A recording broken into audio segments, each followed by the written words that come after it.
The cabin filter is located behind the glove box. Open the glove box. Unhook the dampener arm.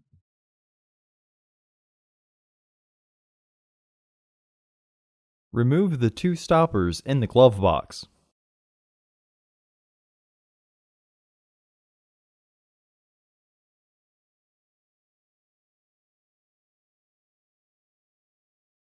Lower the glove box.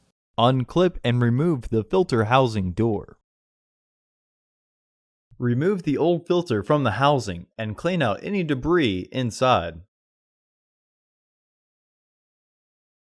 Insert your new filter into the housing, with its airflow indicating arrow pointing down.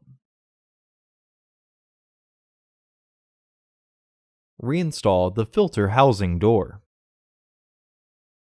Reinstall the stoppers by matching the shape and then rotating clockwise.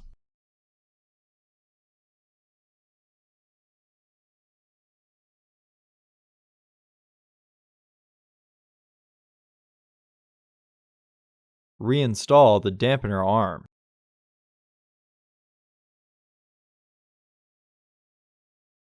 Close the glove box. For the best price, visit undercarexperts.com and don't forget to subscribe to our channel.